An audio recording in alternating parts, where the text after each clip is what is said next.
ഇതിന് ഉത്തരം അറിയില്ലേ? Okay, next question. What is law of diminishing marginal utility?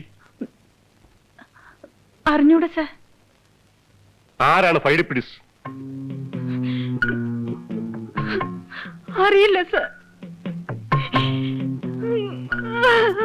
എന്താ എന്താ സാറിന്റെ ഇത്തരം കോംപ്ലിക്കേറ്റഡ് ക്വസ്റ്റ്യൻസിന് മറുപടി പറയാൻ ഞാൻ പ്രിപ്പയർ ചെയ്തിട്ടില്ല സർ. ജീവിതം തന്നെ എനിക്കിപ്പോ ഒരു ചോദ്യചിഹ്നമാണ്. ഒരു സാധാരണ ഹൗസ് വൈഫായി ജീവിക്കാൻ ആഗ്രഹിച്ച പെൺകുട്ടിയാണ് ഞാൻ. പക്ഷേ വിധി ഒരു ജോലിക്കും പോവാൻ താല്പര്യമില്ലാത്ത ക്രിക്കറ്റ് ഭ്രാന്തനായ ഭർത്താവ് അയാളുടെ ക്രിക്കറ്റ് ഭ്രമത്തിന് എതിരെ നിൽക്കുന്നതിന്റെ പേരിൽ എന്റെ ജീവിതം തന്നെ ഹോമിക്കപ്പെട്ടുകൊണ്ടിരിക്കുകയാണ്. What do you mean? അതെ സർ, ഇപ്പോഴിവിടുന്ന് ഇറങ്ങിപ്പോയ ആളാണ് സർ എന്റെ ഭർത്താവ്. ആര്? ഉണ്ണികൃഷ്ണൻ? അതെ സർ. ഈ ജോലിയും കൂടി എനിക്ക് കിട്ടിയില്ലെങ്കിൽ പിന്നെ ഞാൻ ജീവിച്ചിരിക്കില്ല സർ.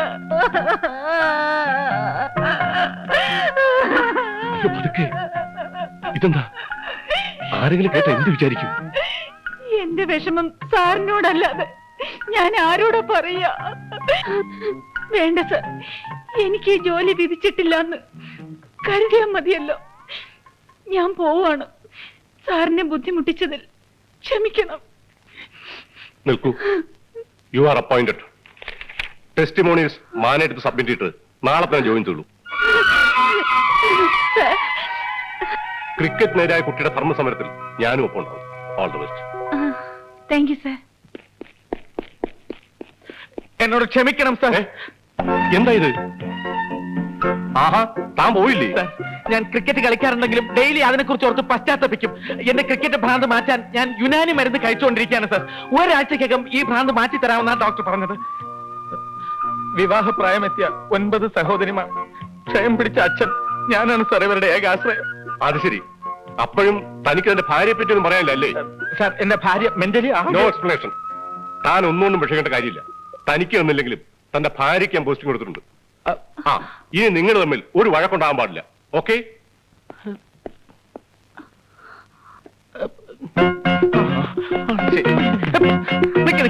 ഏത് ഭാര്യ? എന്ത് ഭാര്യ? എന്ത് ഭാര്യ? ആരുടെ ഭാര്യ?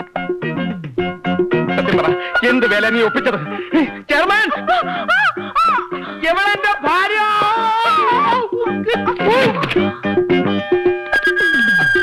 വണ്ടിയുടെ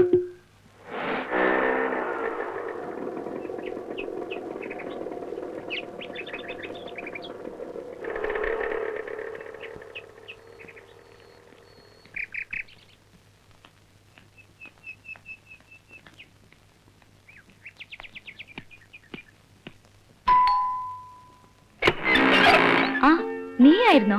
എങ്ങനെ ഉണ്ടായിരുന്ന ഇന്റർവ്യൂ? അങ്ങനെ 21ാമത്തെ ഇന്റർവ്യൂ സക്സസ്. നാളെ ജോയിൻ ചെയ്യാ.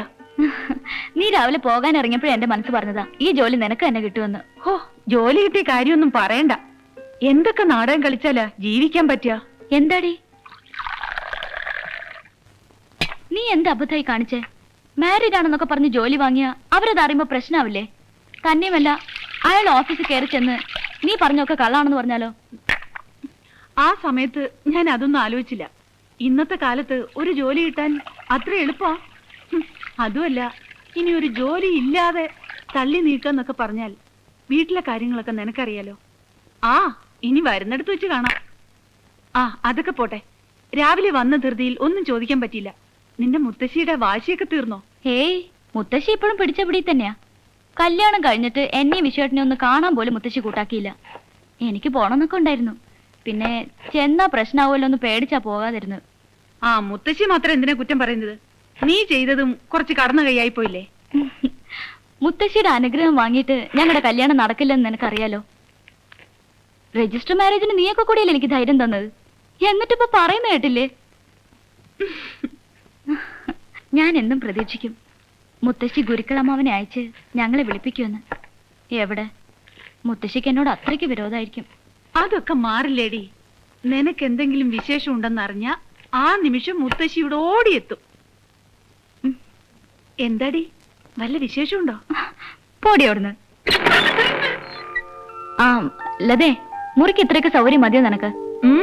ധാരാളം. എന്താ വാടക?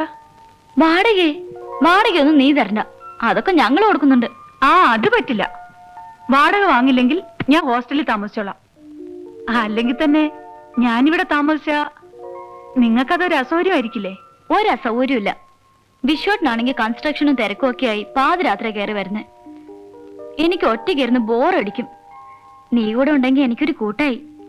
ഒന്നുമില്ലെങ്കിലും നമ്മൾ എത്ര കാലം ഒന്നിച്ച് ഹോസ്റ്റലിൽ കഴിഞ്ഞതാ. വിശ്വട്ടിനെ പറയുമ്പോ സന്തോഷാവും. Of course, I'm very confident about my project.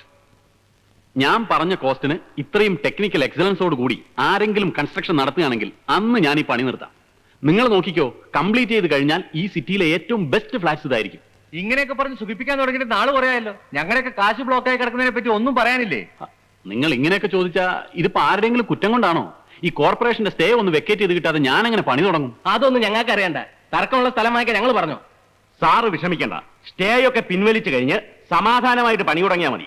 എന്റെ കാശ് ഞാൻ നേരെ ഗൾഫിൽ കിടന്ന് കല്ലും മണ്ണും ചുമന്നുണ്ടാക്കിയ കാശാ. ഞങ്ങളുടെ കാശ് ഞങ്ങളുടെ കാശ് കിട്ടണം. നിങ്ങളുടെ വികാരം എനിക്ക് മനസ്സിലാവുന്നുണ്ട്. പക്ഷേ എനിക്ക് ഒരു മാസത്തെ സമയം കൂടി തരണം പ്ലീസ്. അതിന് സ്റ്റേയും പ്രശ്നങ്ങളും ഒക്കെ തീർന്നില്ലെങ്കിൽ എല്ലാവരുടെയും പണം തിരികെ തരാം. ഈ അവധി കേൾക്കാൻ തുടങ്ങിയിട്ട് കാലം കുറേ ആയല്ലോ. എന്നെ വിശ്വസിക്കൂ, എനിക്ക് ഒരു ചാൻസ് കൂടെ തരൂ പ്ലീസ്. ശരി, ഒരു മാസം. അതിനുള്ളിൽ പണം തിരികെ തന്നില്ലെങ്കിൽ ഞങ്ങൾ വേറെ വഴി നോക്കും. അവന്റെ കൈ നമുക്ക് കുടുങ്ങിപ്പോയില്ലേ? ഇവന്റെ അടുത്തൊക്കെ ഈ രീതിയെ പറ്റൂ.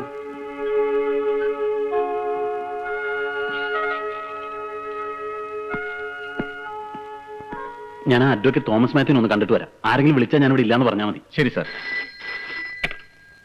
ഹലോ, ആരാ? ഇവിടെ ഇല്ലല്ലോ. ശരി, പറഞ്ഞേക്കാം. ആരാ? KR നമ്പ്യാരാ. തൊലച്ചു. ആ ടൗൺ പ്ലാനിംഗ് ഓഫീസറാ. ഒരാഴ്ചയായി ഞാൻ അയാളെ കാണാൻ വേണ്ടി നടക്കുക. സമയക്കേട് വരുമ്പോ എല്ലാം കൂടെ കൂട്ടിപ്പിടിച്ചാണ്. നീ ധൈര്യമായിട്ടിരിക്കും വിശ്വം. സ്റ്റേ വെക്കേറ്റ് ചെയ്ത് വാങ്ങിക്കാമെന്ന് എനിക്ക് 100% ഉറപ്പുണ്ട്. പക്ഷെ സിവിൽ കേസ് ആയതുകൊണ്ട് കുറച്ച് കാലതാമസം ഉണ്ടാവും. അത്രയും വെയിറ്റ് ചെയ്യാൻ എന്റെ കസ്റ്റമേഴ്സ് തയ്യാറാവൂ? അവരെ എങ്ങനെയെങ്കിലും പറഞ്ഞു ഒതുക്കാന്ന് വെക്കാം. പക്ഷെ അവറാച്ചന്റെ കാര്യമോ? അയാളെ പോലെ ഒരാളുടെ കയ്യിൽ നിന്ന് കടം വാങ്ങിച്ചതാ വിശ്വം ചെയ്ത ഏറ്റവും വലിയ തെറ്റ്. വേറെ എത്രയോ പേരെ അപ്രോച്ച് ചെയ്ത് നോക്കിയതാ. ആ സമയത്ത് ഇത്രയും വലിയൊരു തുക തന്ന് സഹായിക്കാൻ അവറാച്ചനല്ലേ ഉണ്ടായുള്ളൂ. അതിലൊക്കെ എന്തോ ചില തിരിമറികൾ ഉണ്ടെന്നാ എന്റെ ബലമായ വിശ്വാസം. അവറാച്ചൻ ഫൈനാൻസ് ചെയ്തിട്ടുള്ള പ്രോജക്റ്റുകളൊക്കെ അവസാനം അയാളുടെ കയ്യിലായ ചരിത്രമേ ഉള്ളൂ.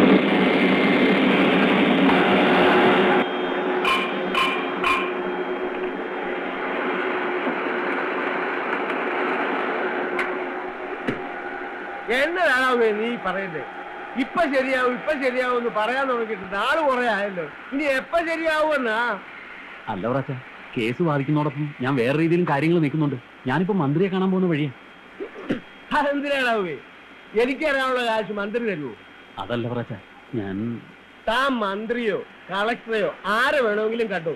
എനിക്കതൊന്നും അറിയേണ്ട കാര്യമില്ല. എനിക്ക് തരാനുള്ള കാശ് എപ്പ തരുമെന്ന് മാത്രം പറഞ്ഞാൽ മതി. അല്ല അവറാച്ച, വല്ല നിവൃത്തി ഉണ്ടെങ്കിൽ ഞാൻ അവറാച്ചനെ ബുദ്ധിമുട്ടി. ഞാൻ ഇപ്പോഴേ പറഞ്ഞേക്കാം, ഈ കളി ശരിയാവത്തില്ലേ? അയ്യോ, അവറാച്ചനോട് അങ്ങനെ പറഞ്ഞാൽ എന്റെ പ്രതീക്ഷകളാകെ തകരും. എന്നാ പിന്നെ നിന്റെ പ്രതീക്ഷകൾ ഞാനായിട്ട് തകർക്കുന്നില്ല. കുഞ്ഞു പോയിച്ചുമ്പോ ഒരു 10 ദിവസം അവധി കൂടെ തരാം.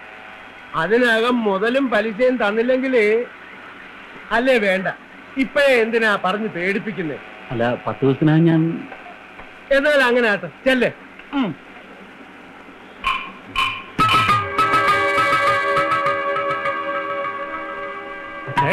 അവനെ അങ്ങനെ വിട്ടാലോ?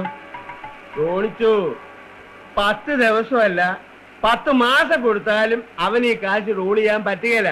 അങ്ങനത്തെ ഒരു പൂട്ടല്ലേ ഞാൻ പൂട്ടിയിരിക്കുന്നേ. അപ്പൊ അച്ഛന്റെ കാശ് കാശ് ആർക്ക് വേണോളാവേ? നീ നോക്കിക്കോ മോനിച്ച, അവൻ ഫ്ലാറ്റ് കെട്ടാൻ പോകുന്ന സ്ഥലം നമ്മുടെ കയ്യിലിരിക്കും. സിറ്റിയിലെ കണ്ണായ സ്ഥലമാ. ഫ്ലാറ്റിനേക്കാൾ അവിടെ ചേരുന്നതേ ഷോപ്പിംഗ് കോംപ്ലക്സാ. അത് അവറാച്ചന്റെ പേരിലായാലും എന്നാ കൊള്ളുകയല്ലേ? കോർപ്പറേഷനെ വിട്ട് സ്റ്റേ ഓടിപ്പിച്ചത് ആരാണെന്നാ നിന്റെയൊക്കെ വിചാരം? പക്ഷേ ഇപ്പോഴും നമ്മൾ ജയിച്ചു എന്ന് പറയാറായിട്ടില്ല. മാനസികമായി ഇനിയും അവനെ തളർത്തണം. ശല്യം ചെയ്ത് അവസാനം എന്നാ പിന്നെ അവറാച്ചൻ തന്നെ സ്ഥലം അങ്ങോട്ട് എടുത്തോ എന്ന് അവനെ കൊണ്ട് പറയും. ഞങ്ങൾ കസ്റ്റമേഴ്സിനെ ഇളക്കി വിട്ടിട്ടുണ്ട്. അവരവന്റെ ഓഫീസിൽ ചെന്ന് ബഹളം ഉണ്ടായിക്കൊള്ളും. അല്ലെങ്കിൽ ഞങ്ങളും. ഓ നിർത്തണാവൂ. അവന്റെ ആഫീസിൽ ചെന്ന് ബഹളം ഉണ്ടാക്കിയത് കൊണ്ട് ഒന്നും ഒരു കാര്യവുമില്ല. കൂടുതൽ നാണക്കേട് തോന്നിപ്പിക്കണമെങ്കിലേ